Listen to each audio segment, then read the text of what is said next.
Andrew, thanks again for chatting to us. Today, we're talking to you about what it takes to be a church planter. In fact, what you and Kathy went through.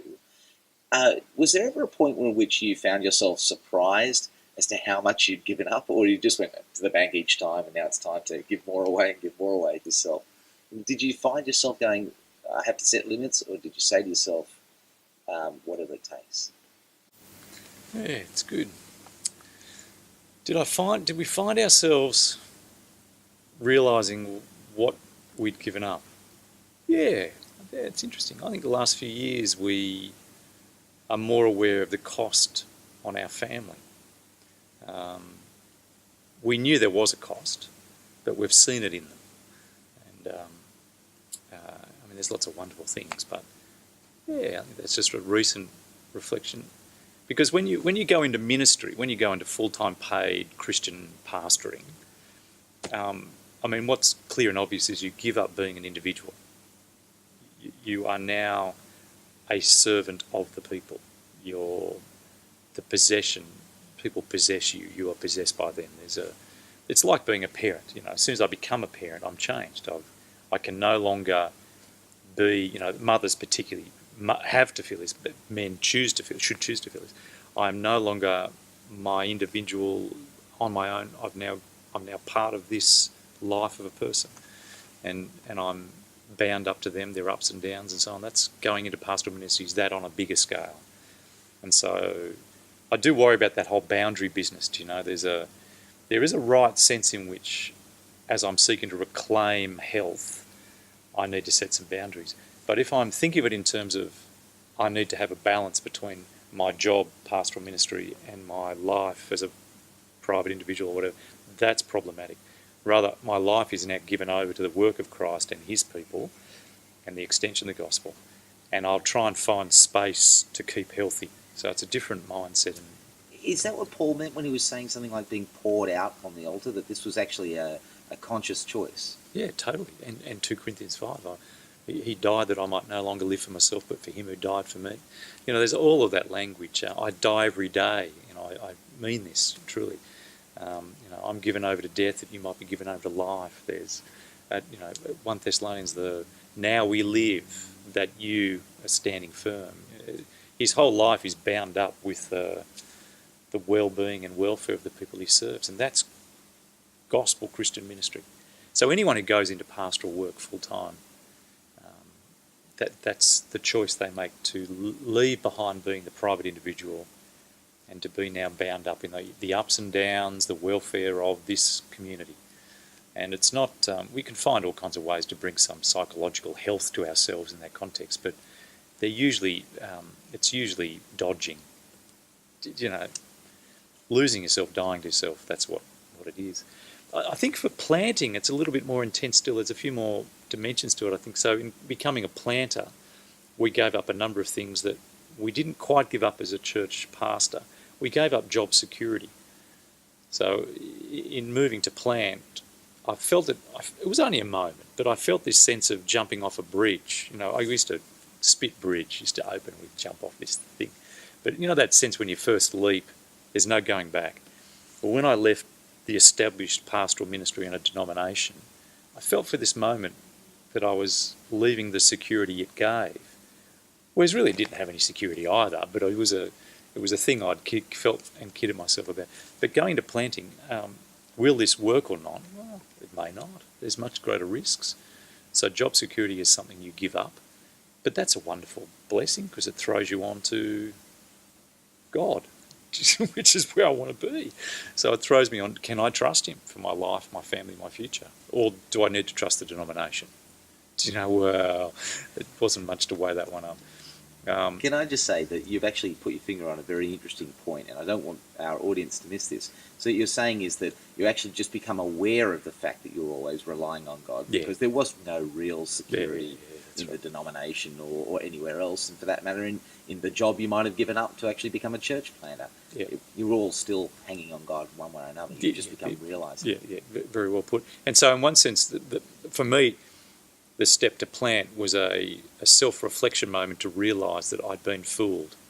I'd been conned by this big structure, these stone buildings, the hierarchy, its history, and I'd been conned into thinking they were things of substance that I could rely on. Well, there's some sense, of course, that I did have a greater security there, humanly speaking. But yeah, so you give up job security, you give up you give up the right to now feel relaxed and awesome in life. You know what I mean? Like, I don't think I've felt really great for 18 years, ever since this church plant started. And I kind of, sometimes I watch my friends who drift, as soon as they finish work, they go off, and it's beautiful. And I think, I've chosen to give that up. Now, other workers have got precious lives as well, but I do think being invested as we are in eternity with people's souls, that naturally brings a greater stress that you won't find in any other profession. And in church planning, there's a certain open-endedness to it all too, because you're not just trying to continue a work, you're growing it from scratch, and you're growing it and continuing to grow it as much as you can. And I've said this in other contexts too, and I think what happens in church planning is because everything's new, there's a stress involved in these activities of this church starting that intensifies the stresses that are there in ministry. I've used the illustration of plantings like, ministry and planting are like walking like a tightrope. There's stresses involved, but planting, pastoring a church is like walking along a tightrope in my backyard. Planting's like doing it across the Grand Canyon or something, so like across the harbour. It's all intensified. So I give up. We gave up a long time ago the right desire to feel awesome and relaxed and so on. We've given up. I think you give up to job status.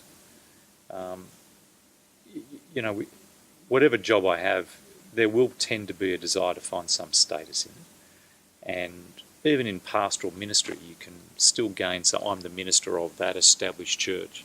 But when you're a planter, someone asks you what you do, and you say, I'm minister of this church of 20 people.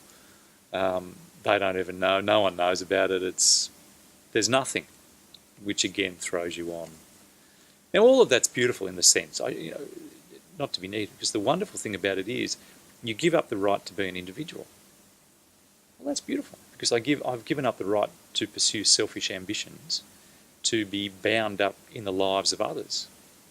Well, that's called salvation, isn't it? So what I've given myself over to, with all the costs involved, is the higher life of a labour in the Lord that's not in vain, that all my days are given to that task. That's powerful and beautiful. I'm invested in the lives of others that have all their grief and pain and hurt. But what a way to live your life, invested in the lives of others. Many joys. And so for every I've given up, there's a corresponding gain and beauty and privilege that goes along with it. Now, I just wanted to say, and probably finish on this point, let's talk just for a moment about the tension of that giving up, because do you think that half the struggle, people who might be listening to this video and going, give up, but what about me, or what about this? Is this arising from the age in which we live? Have we ever lived in a more individualistic age where people perceive themselves to have rights? I have 24 hours, it's my day, it's my week. Do you think that we're fighting against that with our Christian culture? Yeah, of course. So individualism is dominant. The sense that I would be bound into a community with their ups and downs and the expectations and obligations that go along with that.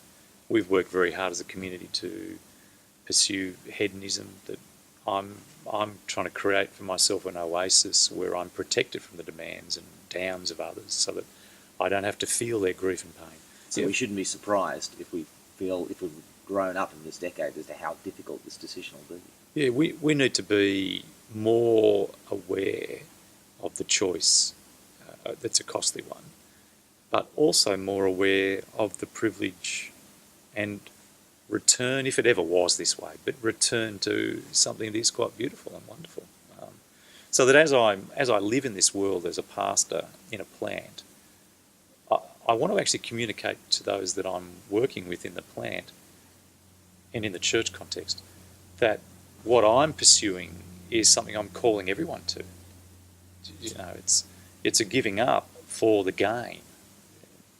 So join me in being caught up with the lives of others. Andrew, thanks very much for allowing us to join you this morning.